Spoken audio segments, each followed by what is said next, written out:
सारा जगतर सृष्टिकर्ता एकमात्र सत्य ईश्वर को मुझे धन्यवाद दिए एवं यूट्यूब मध्य प्रत्येक मोर बंधु मान नूतन वर्षर अभिनंदन जनाए। सदाप्रभु आपण सहवर्ती हूँ। ए नूतन वर्ष परमेश्वर आपणकर आवश्यक विषय प्रभु पूरा करंतु एवं आपणकर सहायकारी प्रत्येक विषय साहाय्य करंतु। आपणकर घर बाहर जीवारे भितर आसबारे सदाप्रभु आपण मानकर रक्षक हूँ एवं चालक हूँ। वास्तव में प्रिय प्रभु लोक माने आज आम नूतन वर्ष मध्य आम अच्छु। एक नूतन दिवस मध्य आम अच्छु जहाँकि सदाप्रभुकर अनुग्रह द्वारा परमेश्वर दया सकाशे आम पाइछु। 2024 मसीह हुए तो मान जीवन मध्य अनेक दुख कष्ट समस्या अभाव देखिए आम गति करूँ, किंतु 2025 मसीहा आम एवं आपण मानक एक आशीर्वाद वर्ष अटे बोली मु विश्वास करे। तो आसु ए नूतन वर्ष मनुष्य मानक निमंते एवं परमेश्वर मध्य गोटे चुक्ति करिबा, गोटे नियम स्थापन करिबा। जेहेतु नूतन वर्ष देले बोली कि आमे जो आनंदित होचु उल्लास करुछु आज्ञा तत्सहित तो जानिबा कथा जो परमेश्वर ए सारा जगतर सृष्टिकर्ता सृष्टि करी अछंती से परमेश्वर आपण को जीवन मध्य कौन इच्छा करुछंती। जेहेतु से जगतर सृष्टि पूर्व ठारू अनादि काल अनंत काल पर्यंत परमेश्वर अटंती। आज्ञा से परमेश्वर को सम्मुख मध्य से परमेश्वर को सानिध्य मध्य अति सुंदर भाव ईश्वर को पवित्र वाक्य कहे गीत संहित तार 90 पर्व 4 पद, कारण तुम दृष्टि रे सहस्र वर्ष गत कालीर तुल्य और रात्रिर एक पहरर समान। प्रिय प्रभु लोक माने ईश्वर को पवित्र वाक्य कहे परमेश्वर दृष्टि रे सहस्र वर्ष 100 वर्ष गत कालीर गोटे दिन परी, किंतु आज आम ए जगत मध्य बंची समय आम जेते दिन आम बंचीछे आमर बयस गोटे सीमा रही। परमेश्वर आपण को मते आशीर्वाद करिसंती। से बयसर सीमा कौन 70 रु 80 वर्ष पर्यंत ए जगत मध्य आम मनुष्य भाव आम थिबा, किंतु ए जो जगत मध्य थिबा समय आमानक जीवन मध्य जेबे वर्ष चेंज हुए परिवर्तन हुए बा अपना दिनर गणना संख्या वृद्धि पाए आ से समय मध्य आम 2024 मसीहा को आम विदाय देकी 2025 मसीहा बोले आम गणना करने आरंभ कलु। भल विषय गणना करंतु आपण मानक जीवन मध्य परमेश्वर कौन करिसंती, वर्ष सारा आपण को केमिति सुरक्षा देइछथि ए विषय टिके चिंता करंतु। विशेष करी मु आज आपण को गोटे सचेतनर वार्ता देवा को इच्छा करूछि। जेहेतु ईश्वर दृष्टि जदि सहस्र वर्ष गत कालीर समान रही, सहस्र वर्ष माने 100 वर्ष परमेश्वर दृष्टि गत कालीर समान, ताले ए जो नूतन वर्ष प्रभु आपण मान जीवन मध्य मो जीवन मध्य देछंती कौन पाई, कहीं प्रभु देले?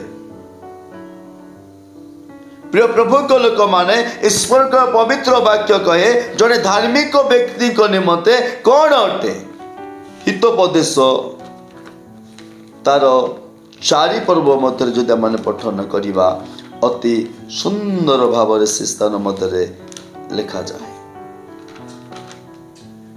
अति सुंदर लगे से शब्द।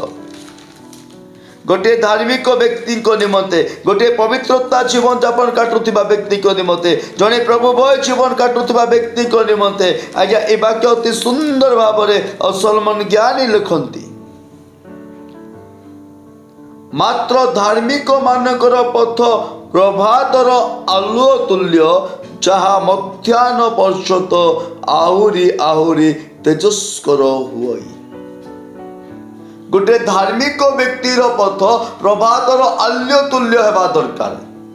जदि 2025 मसीहा आपण को जीवन मध्य मो जीवन मध्य प्रभु देइछथि आज्ञा ताले आज आपण एवं मु ईश्वर को सानिध्य मध्य परमेश्वर को सानिध्य मध्य परमेश्वर को उपस्थिति मध्य गोटे धार्मिक जीवन, गोटे पवित्रता जीवन, गोटे प्रार्थनामय जीवन आज्ञा प्रभुमय जीवन काटिबा दरकार। जदि आपण माने प्रभुमय जीवन काटुछंती, ईश्वर को भय करुछंती, परमेश्वर को पवित्र वाक्य अनुसार आज्ञाकारी संतान पर जीवन यापन काटुछंती, ताले मोर प्रिय उपस्थित परिवार आपण को जीवन मध्य परमेश्वर आशीर्वाद करिवे, आपण माने आशीर्वाद प्राप्त हेबे। जदि बा आमे जदि कहू समय अच्छी बोली किंतु समय नहीं आज्ञा आउ समय नहीं, वर्तमान समय अति भयंकर समय अटे। कहीं प्रभुंकर पवित्र वाक्य कहे जहाँकि द्वितीय पीतर 3 पर्व 8 पद मध्य किंतु हे प्रिय माने प्रभु निकट में गोटे दिन जे सहस्र वर्ष तुल्य और सहस्र वर्ष जे गोटे दिन तुल्य यह विशेष विषय तुम माने भूली जाओ नहीं। कौन कहूँ किंतु हे प्रिय माने प्रभु को निकट में गोटे दिन जे सहस्र वर्ष, गोटे दिन प्रार्थना, गोटे दिन उपासना, गोटे दिन आराधना आज्ञा 100 वर्ष तुल्य अटे प्रभु को निकट में। आज्ञा गोटे दिन आप भूली पारिबे, एंजॉय करि पारिबे, पिकनिक करि पारिबे। गोटे दिन आपण माने अन्य गाँ गुड़ाक भूली पारिबे, सहर भूली पारिबे, किंतु गोटे दिन प्रभु को सानिध्य मध्य काटिबा, ईश्वर को उपासना आराधना करिबा मनुष्य पाखरे संभव हो पारु नाही। आपण जानिछंती आपणकर मंडली मध्य जब उपासना हुए, विशेष करके रविवार दिन जब उपासना होची, आराधना होची, हुए तो आपण माने 2 घंटा बा 3 घंटा प्रार्थना करुछंती बा आराधना करुछंती। से 3 घंटा प्रार्थना मध्य आपणकर मन अस्थिर रहु नथिबो। बाइबल कहे गोटे दिन परमेश्वर को दृष्टि मध्य सहस्र आ सहस्र वर्ष परमेश्वर को दृष्टि गोटे दिन तुल्य अटे। एणु ईश्वर को पवित्र वाक्य कहे आमे जेते दिन ए जगत मध्य आमे अच्छु, बंचिकी अच्छु, जीवित भाव अच्छु, एथिपाई एहा जान ए विशेष विषय तुमे माने भूली जाओ ना, विशेष विषय को भूलंतु ना। 2024 मसीहा गला 25 रे आसिलु बोली बहुत खुशी करिबा, बहुत आनंद करिबा, ଏହା ଭଲ ବିଷୟ ଆଜ୍ଞା, କିନ୍ତୁ ଏହା ଭୁଲି ଯାଉ ନାହିଁ ଯେ ପରମେଶ୍ୱର ଏକ ସମୟ ଏକ ସୁଯୋଗ ପ୍ରଭୁ ଦେଇଛନ୍ତି। ଆପଣଙ୍କର ଜୀବନ ମଧ୍ୟରେ ମୋ ଜୀବନ ମଧ୍ୟରେ ସୁଯୋଗ ଦେଇଛନ୍ତି। ଭୁଲନ୍ତୁ ନାହିଁ ପ୍ରଭୁ ଯୀଶୁ ଖ୍ରୀଷ୍ଟଙ୍କର ଆଗମନ ବିଷୟ। ପରମେଶ୍ୱରଙ୍କର ଉପସ୍ଥିତି ମଧ୍ୟରେ ଏକ ପବିତ୍ରତା ଜୀବନ ଯାପନ କାଟନ୍ତୁ। ଆଜି ଏକ ନୂତନ ନିଷ୍ପତ୍ତି ଆମେ ନେବା, ଆଉ ସେ ନିଷ୍ପତ୍ତି ଏହା ବିଶେଷ ବିଷୟ ତୁମେ ମାନେ ଭୁଲି ଯାଅ ନାହିଁ। ପରମେଶ୍ୱରଙ୍କର ବିଶେଷ ଦିନକୁ, ବିଶେଷ ସମୟକୁ, ବିଶେଷ ସୁଯୋଗକୁ ଆମେ ଭୁଲିବା ନାହିଁ। ଆମେ ପ୍ରଭୁଙ୍କ ନିକଟରେ ନିଜକୁ ସମର୍ପଣ କରି ଏକ ପବିତ୍ରତା ଜୀବନ, ଏକ ଧାର୍ମିକତା ଜୀବନ, ଏକ ପ୍ରଭୁଭୟ ଜୀବନ ଆମେ କାଟିବା। ତାହେଲେ ଈଶ୍ୱରଙ୍କ ପବିତ୍ର ବାକ୍ୟ କହେ, ଧାର୍ମିକ ଲୋକମାନଙ୍କର ପ୍ରଭାତର ଆଲୁଅ ତୁଲ୍ୟ ଆଉ ମଧ୍ୟାହ୍ନ ପର୍ଯ୍ୟନ୍ତ ତେଜସ୍କର ହୁଏ। এই নূতন বর্ষরে এই বাক্য দ্বারা প্রভু আপনার আত্মিক জীবনকে উন্নত করন্তু এবং আশীর্বাদ করন্তু। প্রভু এই বাক্য দ্বারা আপনার মতো আশীর্বাদ করন্তু। আমেন।